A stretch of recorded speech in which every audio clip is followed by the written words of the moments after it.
What is happening, everybody, man? Thank you guys tuning in to another episode of One Big Fire, and got all the boys back in the house again today, and excited to jump in and chop it up.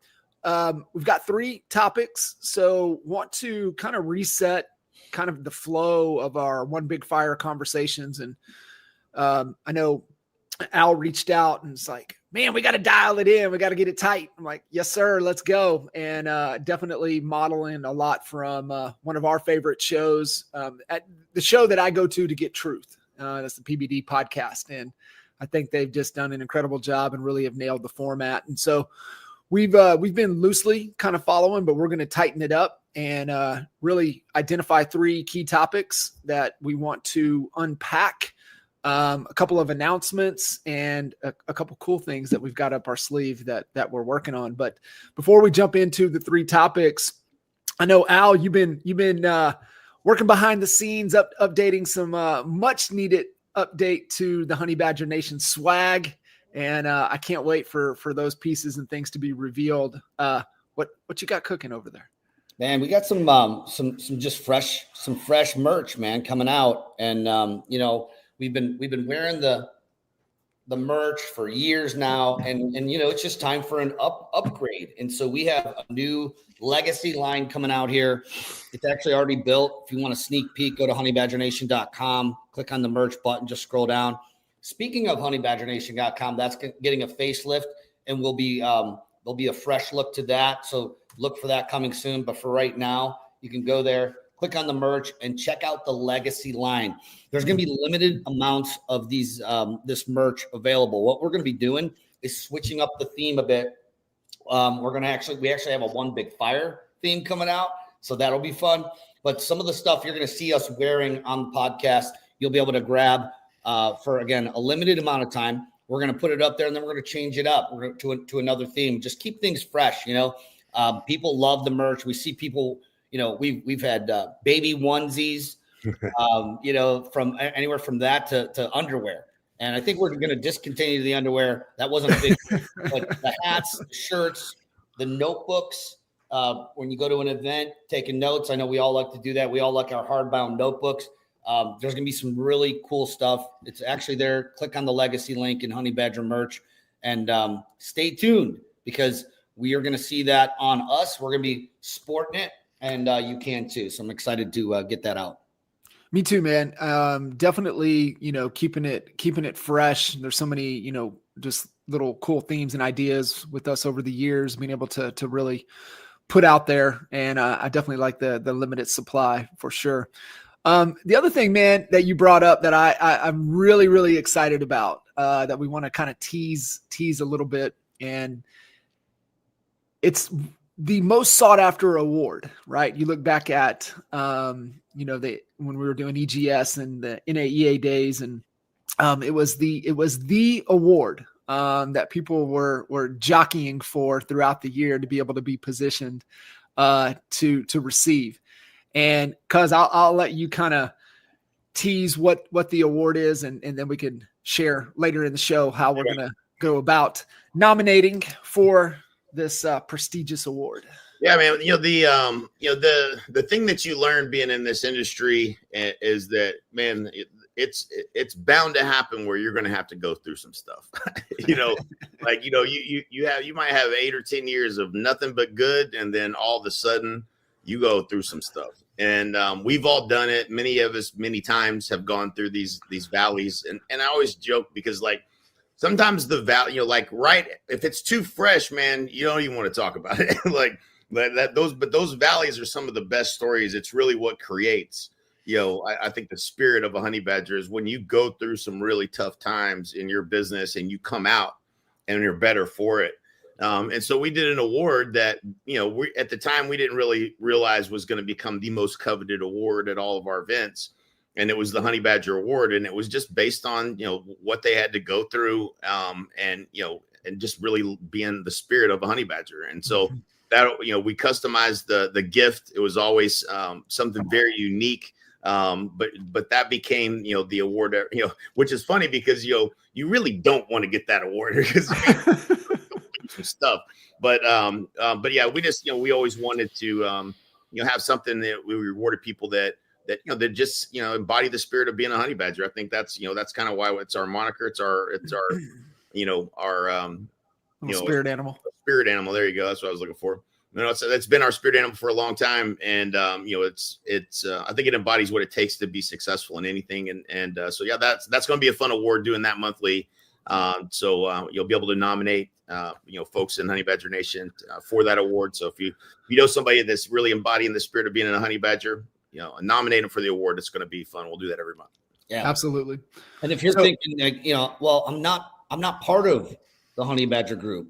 Yes, you are. You just don't know it yet. We have opportunities coming here that you can absolutely be part of our community and plug in. More on that later. But JK47. Yes, sir. We'll talk more about that. And I got some other additional ideas with it from awards perspective and the nomination and then for the yearly and some stuff that we'll tease a little bit later. But, a lot of topics that we could really dive into. I think, picking out, the three most important right now for us to dive into. Obviously, we need to unpack and touch on, kind of what the plays Zillow has made. EXP's move. You're seeing a few others follow suit, but also some of those that are drawing a line in the sand. The other topic we want to dive into, and just from an understanding perspective is, America's real estate, right? The advantage of, under siege, also kind of part of why Zillow made the move, but, definitely get Leo's take on that. And then also, I want to hit on 5 questions that agents need to be asking themselves right now if they feel stuck or they feel things are really slow. Some things that we can give them to be thinking about to help navigate the waters of just uncertainty right now that's going on in the market. And definitely we've got a lot of love up north in Canada, a lot of great humans, great agents up there. And, they're going what we went through in October, right? They're dealing with right now as they've got elections 2 weeks out. And so, being able to have some understanding and be like, listen, right. We get it. We went through it. The beautiful thing is that, they have the spring market coming. We had winter coming. So they've got a little bit of an advantage to hopefully move quick after the elections, but we'll talk more about that. But let's dive in, man. Let's hit this first topic. Talking about how Zillow is going to prohibit listings that are privately marketed starting in May. So let's unpack that. I know we have some strong opinions, some strong feelings around that. Definitely our love-hate relationship with Zillow, but definitely, man, it's worth understanding and diving into. Absolutely, man. This is a big one. Like this is, the future of this industry is hanging in the balance with the decisions that are being made right now. And, I've never been a big fan of Zillow, but I'm a big fan of what they just did. When it comes down to, these companies that are wanting, especially specifically Compass, like, wanting to take their listings and take them off market, it seems like a good strategy. It's a bold strategy. But the underlying question is, what's best for the consumer? Is that best for the consumer? If you've been to anywhere else other than the United States and Canada and tried to look at real estate, and there's 3 different listings on classificados.com with 3 different prices from 3 different agents, and you see how real estate is done everywhere else in the world, you would never trade what we have for that. Like it is not, from a buyer perspective, it's terrible. From a seller perspective, I mean, I'm just using Puerto Rico as an example, and that's actually improving and moving in the right direction in Puerto Rico. But it was awful. Like the seller that my house that was listed, I was living in, I was leasing the house in Dorado Beach East. She knew I was in real estate. It'd been on the market a year. They didn't have photos. It wasn't anywhere. It wasn't listed anywhere. They didn't show it one time, and she thought it was for sale the whole time. And I said, the first thing I would do is fire the agent. Like this agent they don't even have pictures. They wanted to send somebody pictures, and they asked us to take pictures of the house while we were living in it for them. I was like, that's pathetic. But that's what happens when there's no controls and there's no agreements where we're working together in the marketplace. It's just the wild, wild west. And that's what you get. And that's the worst case scenario, is we're going back in time to a place where the data is not true. You can't find information. You can't find comps. You can't trust the square footage being correct. like all of those issues happen when you start to silo up the listings and not make them public. It's one of the rare things about the U.S. market that we don't want to lose. Al, what's your take? Right, I mean, we asked the question before we went live. Always ask what is best for XYZ. What is always best for the consumer? Well, what is best for a particular home seller? It's we all know that supply and demand is a law that you can't buck on it. It is what it is. It's a principle. It's a law because it's a fact that the more buyers you can expose to any product, I don't care if it's a car. If you had let's say a old Cadillac collector vehicle, right? And you're like, all right, I've had enough fun with this. It's time to sell it. You have a choice. You could put it out on the biggest car portals out there to get the highest exposure to the most amount of buyers, which then in fact, you're going to get the highest offer, versus, or you could put it on your front lawn and you can hope that somebody that just happens to drive by that street and the time that you have it out on that lawn is going to see it, fall in love, and pay you the highest price. And we know by putting it out there, which is why all the biggest marketers want their listings exposed at the highest to the highest number of buyers. So what are the consequences if you don't? There was just an example Leo had brought up about a deal that closed about 23% below every comp in that particular neighborhood. It had 0 days on the market. One company got both sides of it. It had no exposure. There was no transparency. There was no fairness. And those sellers lost hundreds or tens of thousands of dollars, possibly hundreds of thousands of dollars if it was a high price range, versus all the other homeowners that listed their property. So, we're talking about big money, not little money here. And I believe that obviously, self-serving, Zillow did it as a they're positioning it as a consumer move, but it's also serving them. Let's not pull punches here. They want every listing on there, including for sale by owners, which I want to get your guys' take on that. So for sale by owners aren't put into the MLS ever, right? Unless, of course, they go with one of these FSBO companies. So I wonder if they're going to rip those off Zillow if they don't list. That would be a nice little rule. I don't think they're going to go in that direction. But, they're positioning themselves from the consumer standpoint. That's EXP agrees with it. If it basically comes down to, if you don't put if you list a home and you don't have it in the MLS within 24 hours and Zillow somehow finds out about it, that they're marketing the property to another group. I read specifically it's another group. For instance, your office only. If you're going to allow, and the argument on the other side, let's talk about that as well. It's not right for every home seller out there to put their home on out there on all these portals and put it into the MLS. They just want private. Okay, fine. What do you guys think the percentage is of all home sellers that are out there that are potentially want to market? And I haven't met one seller that said, don't give me the highest price. Exactly. I want just a mediocre price. I mean, if it's 20%, 20% below market, that's fine. Okay, cool. There's a ton of investors that'll go out there and buy those deals off market. They happen every single day. That's fine. But someone that hires a real estate agent, most of the time, I would say all of the time, they want the best terms and price for their home. And in order to do that, it has to be exposed. Have you guys ever met a seller that said, hey, I want the highest and best price and best terms. That's what I want to hire you to do, but I don't want it advertised anywhere. Yeah. I don't have to sell it. The sellers that aren't really sellers. Those are the people that I'd sell it if I can get this price. Like it's not not your ideal seller. Those are not the people I like to work with. I know that. Yeah. They're not highly motivated. No. And if they're not highly motivated, when you do all the work and bring them an offer and they don't take it, then you're scratching your head. You worked for free. And you're wondering, do I really want this listing?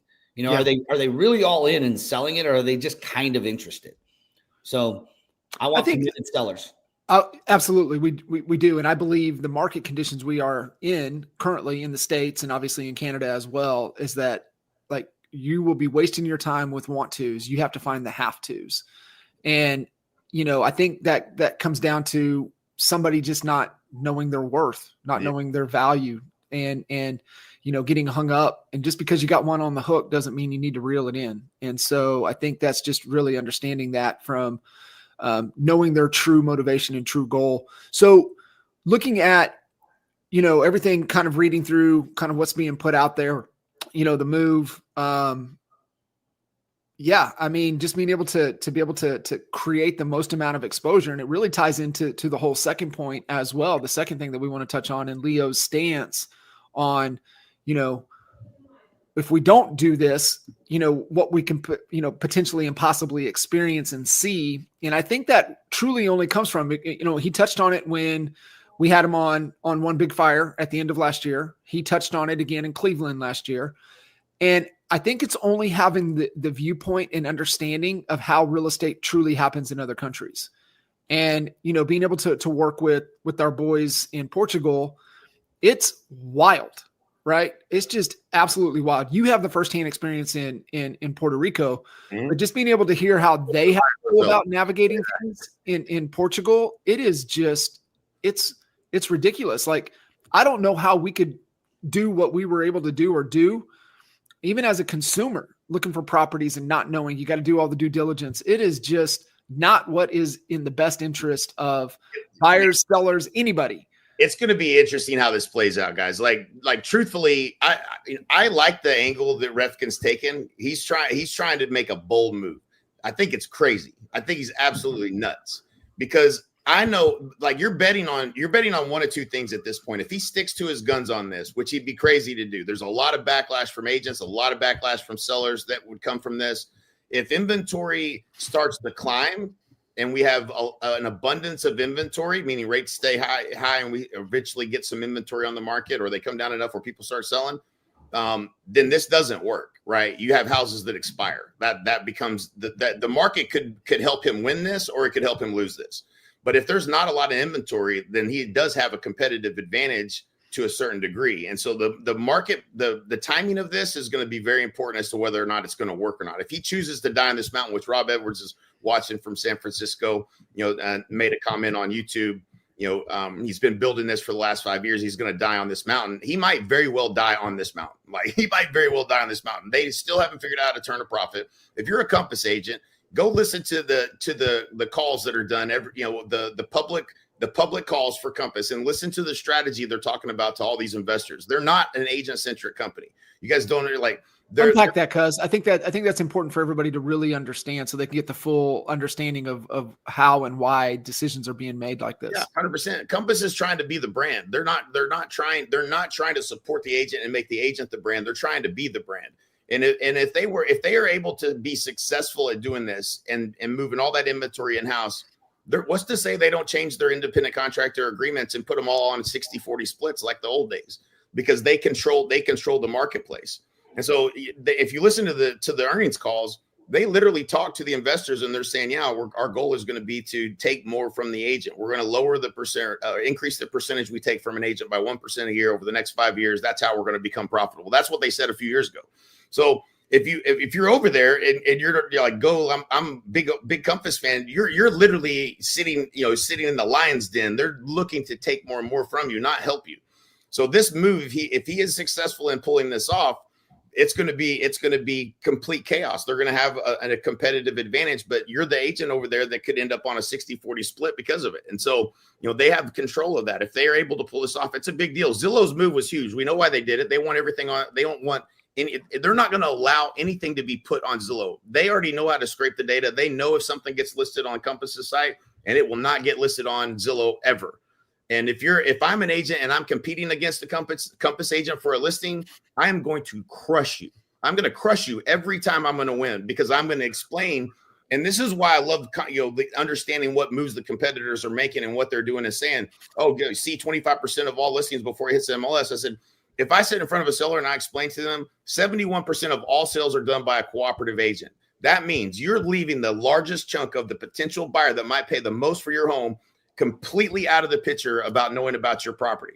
That is not what's best for you in terms of marketing. Would you like to attract the high offer, or would you like to attract the low offer? Well, I want to attract the high offer. Then we need to get the most eyeballs on this home as possible. I will beat every Compass agent over and over and over again with just that one thing. You gave me that one thing, and I can go beat you now. And so if they're going to potentially lose agents over it, there's going to be a lot of noise. It would be it's a crazy ballsy move to stick to it. If he sticks to it, he's crazy. But if he bows down, then it's everybody's on Zillow. That's the move. We're now we choose your poison here, right? Like it's how much do we trust Zillow? Not that much. How much do we trust Compass? Not at all. Okay, which direction do we want to go? I think you have to go what's best for the consumer. What's best for the consumer and what's best for the industry as a whole. That's how you have to look at this, and that's why I think Zillow's move was smart. And I think Leo, being the gangster he is, made the right move in backing it.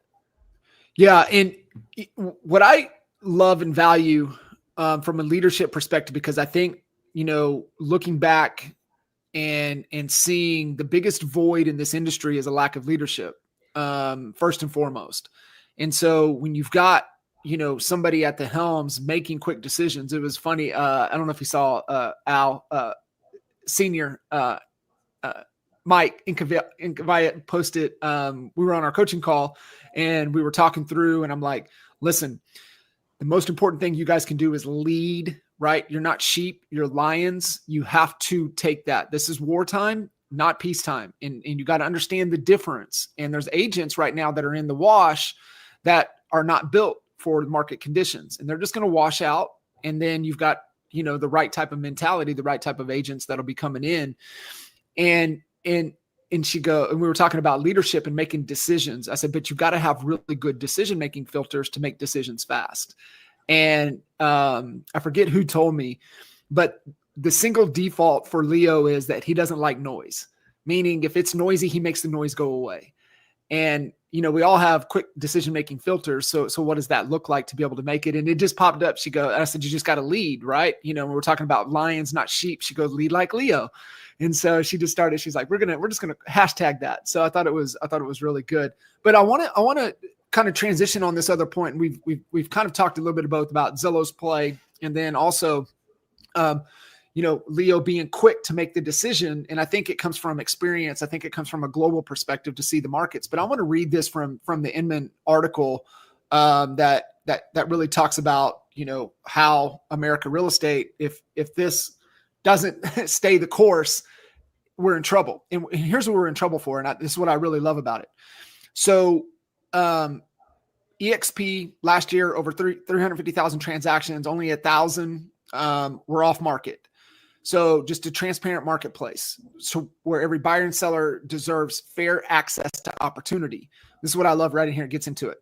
The envy of the global real estate community is now under attack. Firsthand, what happens when transparency breaks down. So, cuz this is 100% to your story, your experience, what I've been able to see and help our Rodolfo and Nuno in Portugal.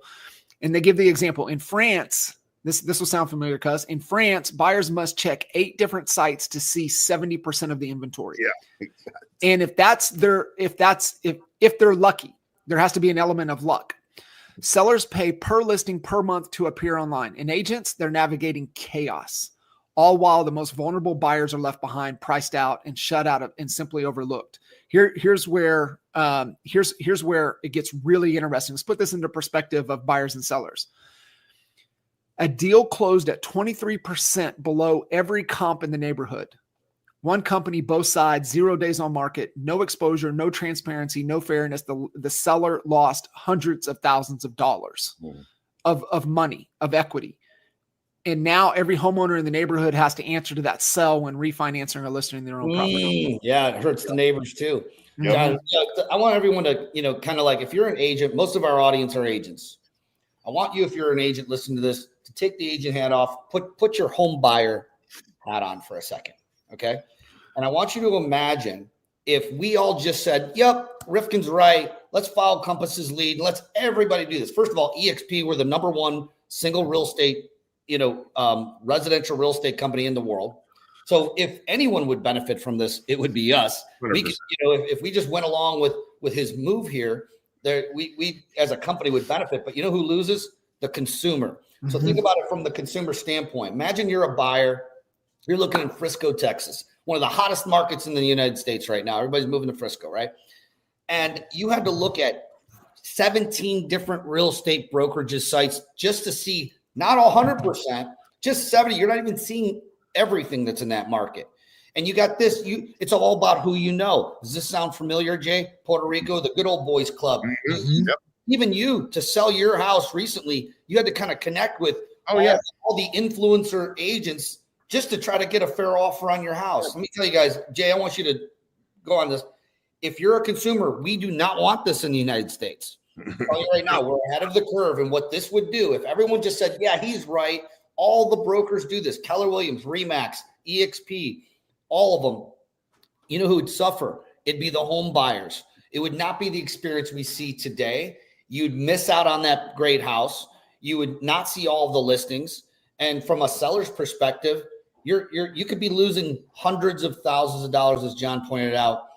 Jay, you have some firsthand experience.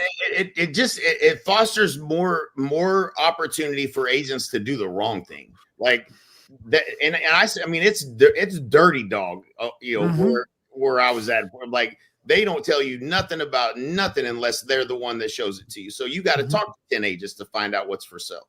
It's just not. It's a terrible process, but it makes it easier for agents to steer and to manipulate what they're going to show and what they're going to tell someone about or not tell someone about. There's no transparency. And, that just, it creates when you start pulling on this yarn and you start thinking of all the things that it's going to impact. Now you can't get an appraisal. Now someone's doing a loan and you got a comp that you have to use. And all of these little things are just absolutely messy. And it makes the whole real estate experience a horrible experience, which is not good for consumers, not good for agents, not good for anybody. And so it's not the right thing to do. It's, I see the reasons why someone might want to, but it's not what's best for the industry as a whole. It's not best for the consumers. And that's where we have to stay focused. This is one of the rare places in the world where real estate works and it's better. And we're on the verge of really screwing that up. And it's a big deal. It's a real deal. And we're on the envy. I mean, talking, Leo and listening and like, just I keep default back to, Rodolfo and Nuno. They're like, we wish our real estate was as transparent and ran like it is in the United States. So it's something like, it's think about it, Al, to your point, 4 to 7 million people are making a move. They're looking to make sure we get it right and not leaving, for most, that's the only wealth that they'll ever create is through the home ownership and through real estate.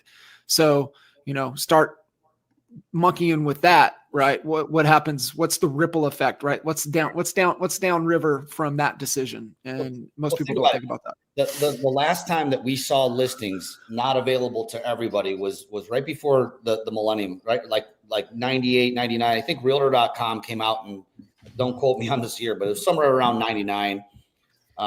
This realtor.com thing appeared, and it was before Zillow. And I remember I was at a Century 21 office. A lot of like OGs of the industry from our area were all in there. And as soon as it was announced that all of the listings that were in the MLS were now going to be broadcasted out to everyone, the agents, dude, the old guys in my office freaked out. They thought their business was going to be done. They're like, oh man, what value do we have now? Because why? Because back in the 80s, 90s, you had to go to the broker to get what? The listings. You couldn't just go on www.realtor.com, Zillow.com, yourwebsite.com and find all the listings. You had to go to a real estate broker's office. They had to go in there and to this old DOS computer that was our MLS then and print out these it looked like a data sheet of numbers and letters everywhere. It wasn't even fun to look at. I remember fun story. When I first got my license and I walked into the office, there was a line from the front door all the way to the back. There was this real long hallway. You know why? There was only one computer in the whole office. We all had to share it. And if you needed to print listings out for your buyer or whatever, you had to stand in line to use the computer. I'm not making it up. We don't want to go back to those. That's the ice ages. Okay? Well, think about this too, is the evolution of how brokerages have evolved. Like back then, like this was like my dad was in the business in the 70s, got in the business in the 70s. And, I jumped in the late 90s. They were still acting like they were in the 70s in Lawton, Oklahoma, but with the MLS books and all that stuff, that was 60 days. The day you got it, it was 60 days old. So like that was what everybody was using. But back then, what was the split if you were at a Coldwell Banker? It was, you were on a 50-50. Why? Because the brokerage controlled the phones, they controlled all of the you had to, as a buyer, you had to come into the brokerage. Like they controlled everything, and it was that was not an agent-centric model. And that's the direction they're moving back to. And if you think Compass is not going to tweak the numbers in terms of the commission split back in their favor, if they can pull this off, you're crazy. That's all they're trying to do. It's the only way they can make money is take more from you as an agent. So anybody that's participating over there in this is just participating in your own demise if he pulls it off anyway. Yeah. Yeah. 100%, man. And, just made me kind of, as we're going through this, just working with some agents that are breaking into, luxury, right? Higher end luxury, the 3 different levels of luxury. And, when we do a competition analysis coming into a market, they'll pull it up. And it's no different than what we do in the clarity report. Like, look at your competition. They look at them, they're going, I can't, how do they have any market share? How do they sell any houses for what they do? They provide no real value to the consumer. And that's why it's like, once you realize that in the agents, they're dominating with, being able to crack into these tough markets, because people are trying to, the good old buddy network. Hey, we're buddies. You got to list, your multi-million-dollar property with me. And that's not what's best for the consumer. So we definitely don't want to go back into the way that's not going to be the best, being able to create as much demand. So I want to shift to this last point. And this was more kind of an article on Nowban talking about 5 questions to ask when the market feels slow. Just being kind of, really sensitive to, the climate across the country. There is pockets, right? There's pockets that are smoking hot, but there's pockets that are a dead standstill. And it's just, why every market's a little bit different. And so for a lot of folks, they're feeling it, or their team is feeling it. And so I think this just kind of caught my attention to talk about and really think about the questions, right? Change your questions, change your life, and just think about things a little bit differently, and really put the emphasis on what is within my control. And the one thing that they talked about here before we talk about these 5 questions, and I agree. They said the agents who succeed during slow times, right? They avoid getting trapped in negativity, excuses, and self-doubt. They succeed during this time because they're the ones not complaining. They're the ones who have doubled down and keep showing up no matter what. And I would go on to say they focus on, is this within my control? And I think that's one of the top questions we always talk about. What's the goal? Is that really the goal? What am I going to do today within my control to move closer to my goal? And so here's a couple questions. Love to get your guys' take on these questions. Question number 1, how many meaningful conversations have I had with people in my database this week? So good. Yeah. That's a leading indicator of that. It's the one measurement. When we built Funnel Pilot, the one thing that when I distilled it down to principles, if you're an agent and you're wanting to sell more houses, it comes down to how many conversations per day are you having with people that want to buy and sell and are open to doing business with you. And you're only going to have those meaningful conversations by talking to people in your database and figuring out which ones are. And so but if you can increase that number, it's a leading indicator of how many sales you're going to have. That's the thing you have to change. That's the focus every day is that one thing. It's the most important thing. And so, yeah, that's that either you're having conversations or you're not. Yeah. I don't know if you guys remember, I hired a guy named Jeremy.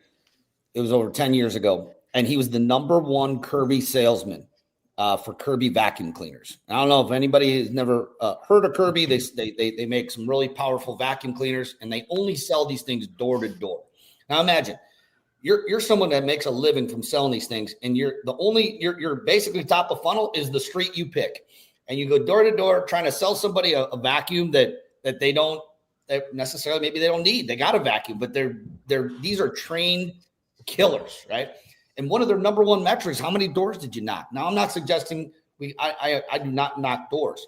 I used to do that back in the day with expireds. I wanted to beat the mail, so I would go and knock on that expired's door. But it boils down to a metric. The reason I told the story about Jeremy, because I implemented the same systems. They had it. He actually got it from a different industry or whatever, but it was just a formula. And our formula for success was 25 new opportunities per month should lead to 10 face-to-face appointments, should lead to 4 sales. It was just a simple formula that we followed. Our ISAs followed it, right? So our goal, each ISA, was to get 25, each of them, 25 new opportunities. What's an opportunity? It's someone who's motivated. We talked about the motivation thing, right? They're motivated to sell their home or buy, but we were always focused on the listing side. And they have not committed to another agent, meaning they're open to doing business with you as a professional, if you can gain the trust with them and sign that agreement, and that they're willing to do it. They're ready, willing, and able. They're able to buy. They're not broke. They actually have the means to actually make that purchase. That's what I consider an opportunity. And so how many of those conversations are you having? How many new opportunities are you creating? And the cool thing is, like, yes, how many conversations? Before you have the conversation, you got to have the opportunity, which is why Funnel Pilot was created, to create those opportunities, to bring those into your top of funnel, into your CRM and into your world, so that you can start to build that trust with that person and then eventually have the conversation. So yeah, it's so good. So guys, Al's talking about his 25-10-4. We did one of the very first Expert Mentors Live episodes. We're almost at episode 300. I think we're scheduled to hit 300 in July. So on the Expert Mentors series, one of the very first ones, one of the top first 10 episodes we did was on the 25-10-4. So if you guys listening in want to check that out, go to emlreplays.com and you could go and check out Al talking about the 25-10-4. So good. All right. Question number 2. Am I offering real value to my clients in Sphere this month, or am I just checking in? What is real value? What is not generic? What stands out that we need to be really thinking about with your clients in your Sphere? What is real value right now in the market? This is an easy one for me. Your market updates are the most. First, you need to establish your expertise consistently, right? So, like, being personally relevant with people and being professionally relevant. Being professionally relevant is understanding what's going on in the marketplace and communicating that to your sphere of influence, to your database, to the people that are watching, they don't know what to trust, watching the news, seeing this thing, that thing. How is this impacting things? You should be the voice of reason for your entire database. And, that's knowing the data, communicating the data, keeping current matters is my favorite, market trends, all the different reports we've used over time, but being able to take that information and communicate that out so that you can really educate people as to what's really truly going on, being that voice of calm in all the chaos. Yeah. I could comment to what's not.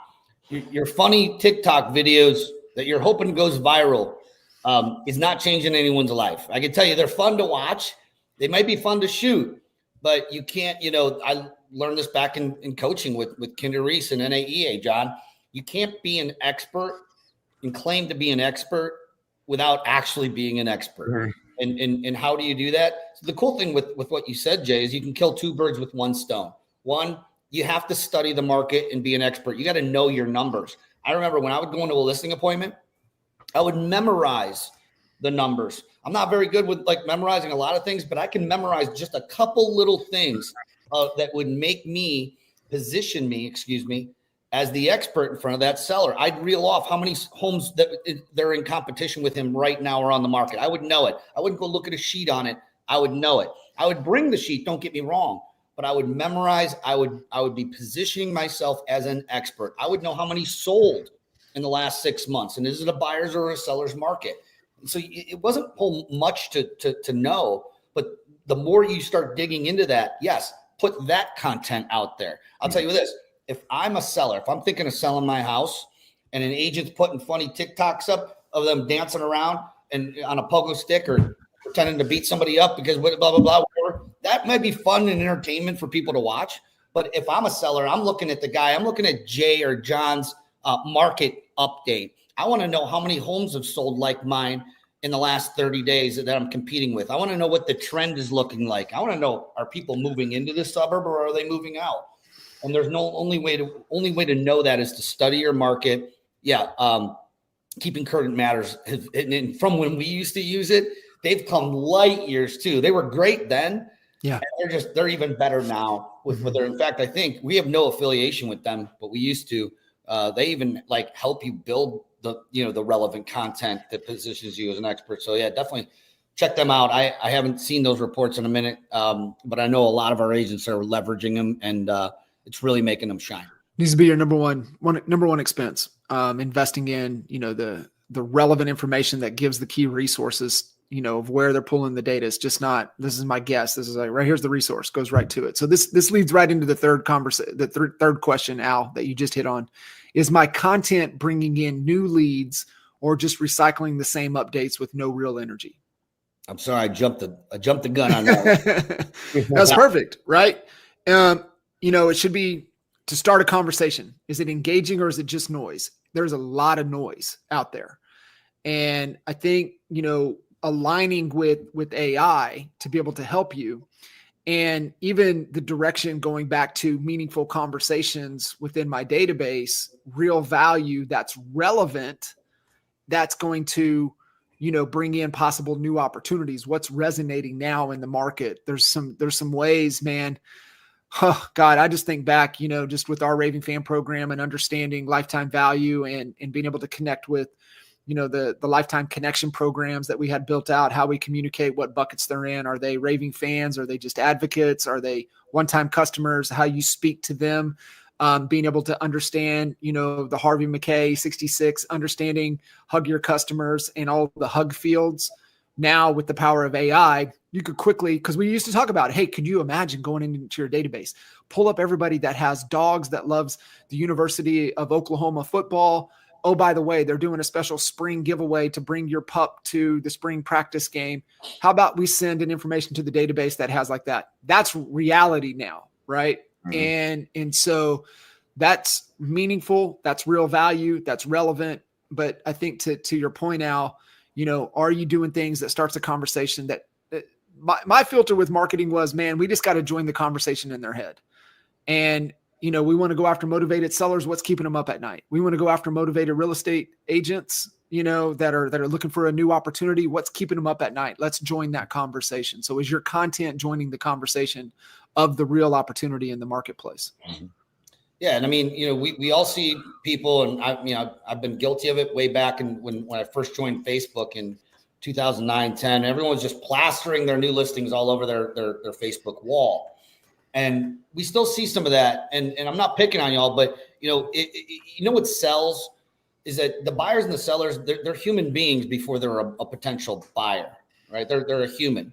And all the clients that are out there, Sheplak said it best, is that, like, I think, I don't know, I'm making the number up, but he said it's like 96 or 97%, a super high percentage of your audience on social is disinterested.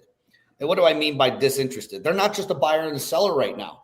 So what do we put up there that's still relevant, still professional, that's still going to capture them when they are ready, not just the 3-4% who are thinking right now. And by just plastering listings all over your wall, you're only appealing to those maybe 3 to 5% of people who in your audience are in the market right now.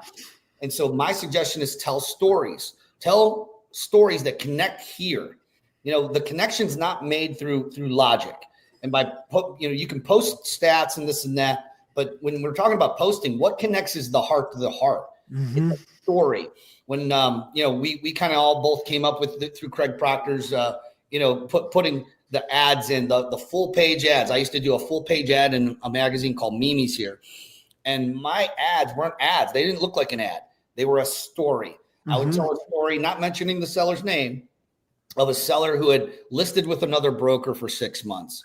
And they had called me because the home expired, and we would dissect why it didn't. So I would be telling these stories, educating the market and connecting them with them on a deeper level. And so that's what I would encourage you. Tell stories through your social media, and then connect on a deeper level.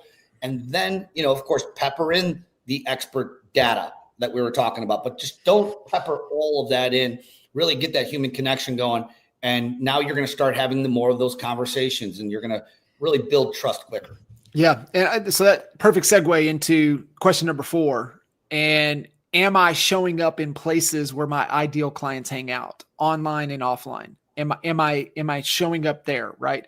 You did the Mimi's ads because that was your target market, and that's your ideal client was there. They were paying attention to that.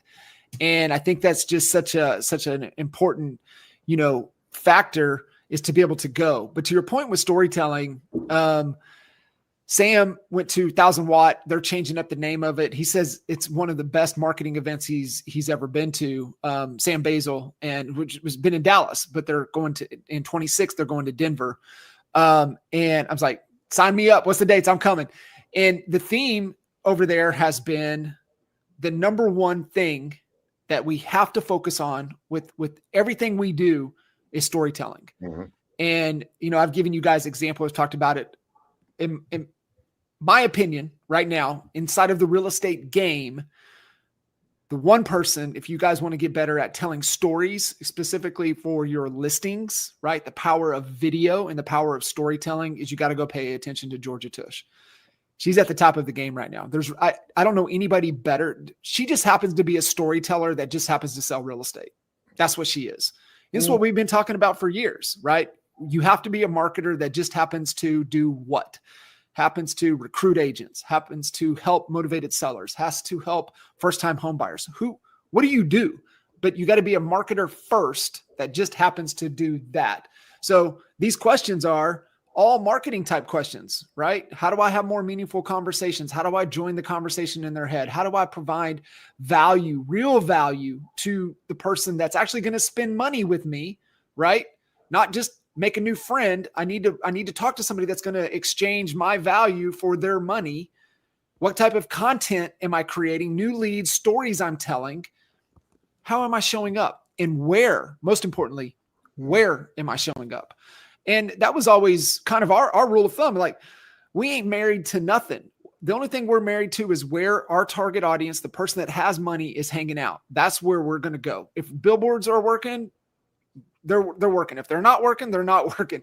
If radio's working, radio's working. If it's not working, it's not working. TV ads, no, nobody watches TV anymore. We ain't doing that shit, right? We're going to go where they're hanging out. And so I think that's super, super important. And because you think about this all the time. I mean, we all do.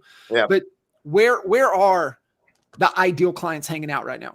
Yeah. I mean, there's all these social media platforms that have just changed the whole game as far as, where people tend to, their eyeballs go. It still comes down to, fundamentally, it's reach and frequency. So, that it's the same reason, like, why direct mail. So, like, what I learned when I did billboards and direct mail and newspaper was there was no personality to it, right? Like, people didn't feel like they knew me, but they thought of me and they would call me. And that stuff all worked. If I mailed you enough times, you would think of me first, and eventually you would call me, and I would get the opportunity to list your house. On radio, what I felt instantly different it instantly changed when I started doing radio. Again, running a spot at 7:50 a.m. every single day, instead of spray and pray, a 6 a to 10 p type schedule where you don't know who's going to hear that message how many ever times. But every day, the same people are creatures of habit in their car. They're doing whatever, their morning ritual is. So there's a small subset of that K-Law station that was always listening at 7:50. And every day I was a first in rotation, told a story of a client story.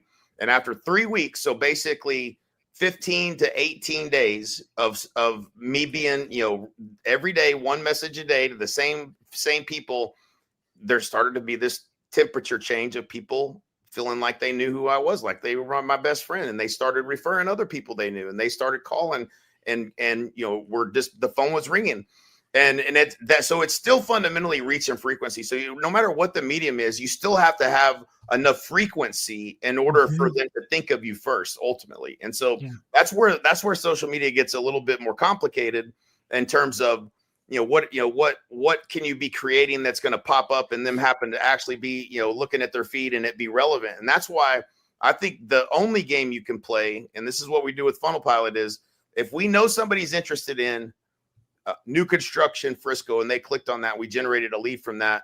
Now let's think about content. What all content could I now create that would be super relevant to that person? Mhm. And then let's put that in their way. Let's put that in the email follow-up attached to a YouTube channel playlist with 15 or 20 videos that might, 8 or 10 of them might be super interesting to them.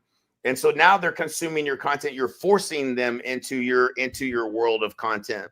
And so it's so cheap and easy to generate the lead. But now you just have to think about what value can I start using to demonstrate my knowledge so that they think, man, this is my guy. If I'm buying new construction in Frisco, I'm calling this guy. And I think that's how it's not just like I should post 3 times a day on Instagram. That's not going to do it, bro. Like that's not strategy. Strategy is identifying that target market. You can do that through advertising. And now you can use the social media to establish your trust and build trust because they don't know you. Like if it's somebody that knows you in your database, yeah, it's different. Or somebody refers you, those people already know, like, and trust you. They've already experienced it. Someone who hasn't, you have to be able to bridge the gap with marketing and content and value creation, giving them great things that are helping them with their decision where they go, man, if I'm doing this, we should call this guy. That to me is the ultimate strategy. And that's why we teach it.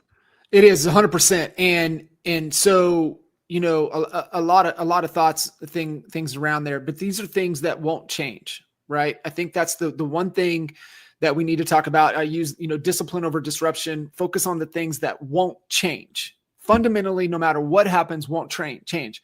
I truly believe real estate will always come down to a decision of trust, right? Do they trust you because you've been transparent, authentic times time? That's the key. Reach and frequency times time out there to that point. We know storytelling, fundamental. I mean, stories forever. It's always been about stories and storytelling. That'll never change. Relationships, going deep, trust will never change. So that's how the things that we have to do. And I know we had a couple questions on the stories. This is the book. Get it. Stories That Stick. Kendra Hall. It's the best one. It's the best storytelling book. And you just, she breaks down the core fundamentals in every story, the 4 types of stories: a value story, a founder story, just all kinds of different stories you need to have. Dude, I'm getting that book. Yeah. I'm right now. I haven't read it yet, but I've read a book on stories and it was game changing. I want to get the updated version. Get that one. Seth Godin's on the front, right? Talking about anything he's going to say, you better pay attention to. I want to break down people that are listening to this. You're listening to this saying, but I'm not a good storyteller. Yeah, but I don't know what to post consistently. Yeah, I know. I hear you, Jay. We got to do this consistently. Like the radio, you don't go into radio for 30 days and say, hey, this didn't work. No, you go in 12 months. You go all in. You're obsessed with success. You're committed and you're all in. But what about, like, I just don't know what to say? Well, let me ask you this. If you're one of those, and I get it, like that's probably one of the biggest, and we solved that problem with Funnel Pilot. We actually give you the content that's relevant to the funnel that's built out so that you don't even have to think about it. But let's go back to that. I'm not good at that. Do you tell stories to your wife when you come home? Do you tell stories to your husband, your kids? Have you ever told your kid a story about something? We all know how to tell stories. Mm-hmm. The matter is let's get yourself out of get out of the way and start bringing that story to your audience that's going to be relative to, and they're going to connect with that story. That's what you're doing by it. John says about video, right? Video's great. And it doesn't, here's the cool thing. I want to leave with this because I may have to hop off real quick. John says, my bad video outperforms your non-existent one. My bad video. And I want to, I still get postcards to my house from the competing realtors that are trying to get listings in my neighborhood. I'll get them today, still this day. Some of them are good. Some of them are really bad. You know what? They're consistent. I can tell you the guy's name. I'm not going to say it here, but there's a guy that just consistently mails bad postcards, but I know his name. Bad postcard's going to outperform the non-existent one. Back in the day, postcards was that was the only way to farm. Now you can geo-target and do all kinds of fun things online, but it was postcards, which I think that still work. Absolutely. Still work. Think about it. Like I used to get the most it was dog-eared. The printing was faded. It wasn't even a great message. And it didn't matter because the first person that you think of, what was it? Jay, it was that statistic. Like people only really know 2 names. And if you're not one of the two names that people are thinking of when they think of a real estate agent, then you're out.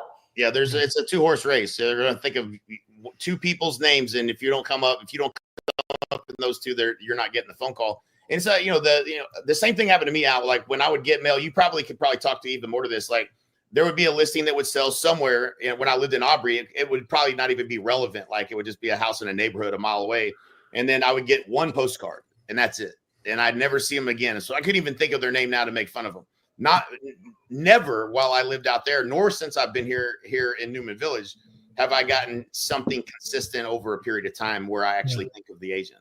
And so like that's the opportunity is in the frequency. Like, that's like my favorite story I tell with Mike Reese when he started doing postcards was I was riding around with him in the Hummer and he's like, man, my mailer's about to drop here in Frisco. And he was mailing all of Frisco, the whole damn city, every house. And he was mailing them like 2-3 times a month. And so his mailer drops, the phone rings, he answers the phone, and this lady goes, "Is this Michael Reese? I can wallpaper my bathroom with all these postcards you've been sending me. I need to sell my house." I died laughing. I was like, dude, that's the funniest thing I've ever heard. Like, that's just understanding marketing and just beating them over the head with this message, same message over and over, same color, didn't change nothing, over and over and over. That lady was like, man, I'm calling this fool. I got to sell my house. Like, that's what happens when you have mind share. You're just trying to get mind share. When they think of you first or second, you at least have the opportunity. You have the at bat, and that's that's why this stuff works. And direct mail, even though it's on the way to the trash can, they see your name. You do that. You think, well, I mail them once once a month. That's not enough. They don't. That isn't meaningful. You send them something once a week for 15 weeks. They'll be like, what the hell is this guy keeps sending me this stuff for? That's now, but they remember you, and that's what all you're trying to do in marketing. That's it. Fifth question to ask. And it comes back down to, we always joke, right? The law of Mike. If you don't ASK, you don't GET. Have you made any specific offers in the last 7 days that someone could say yes to? Have you made any offers that somebody could say yes to? And we have to remember, right? Offers move people into action. And if we're not making offers to move them into action, we're missing opportunities. So get the offers out there. I want to tee this one up. Jay, what's the number one rule of marketing? Work on your what? Number one rule of marketing? Always be working on your what? I don't know. Your offer. Oh, yeah. Okay, all right. But yeah, I threw you for a loop there. What's the number 2 rule of marketing? Always be working on your offer. Working on your offer. Right. Yeah. Yeah, it is. It's so important. Your value proposition, your offer. Hermosi's got the easiest follow because he has pictures and he has stick figures, so it makes it really easy for me to comprehend and read. So $100 million offers. If you guys are looking for a little cheat code to kind of help build out that process, is really cool. And here's the reality, right? We come from the belief you're either growing or you're dying. And if you're sitting on the sidelines, giving yourself permission to sit still, that ain't growing. And, growth takes momentum. It takes energy, and got to have the confidence, and you don't build confidence by sitting still. Get into the game, fellas. Great conversation as always. Listen, I am excited about the Honey Badger Award that we're going to be given on a monthly basis. We're still trying to come up with what does that get you? What does that mean? I know we've thrown out some pretty cool things, but we'll be opening soon. Obviously, the go-to resource for everything is honeybadgernation.com. So pay attention, right? As soon as the site goes live, to be able to get in, nominate. We'll have kind of a little more information of what that looks like, what that means, what they're going to get. We're gonna put a link up, honeybadgernation.com. There's going to be a link right at the top that you can click on it, submit a name that you feel embodies the core values and traits of Honey Badger Nation. And if you don't know what those are, we will be putting those up there too, so that you're completely clear and you'll be like, oh yeah, I know. I got to nominate, Amy. I got to nominate Renee. I got to nominate John, whoever it is. Like, you're going to probably know someone who's been just fighting like a dog out there, and they didn't quit. They didn't give up. And then they won. And that's what we want to see for y'all. So appreciate it, boys. Always good connecting. Always good. Thanks, guys. Crew. Thanks, guys. See you guys. Yeah. See you.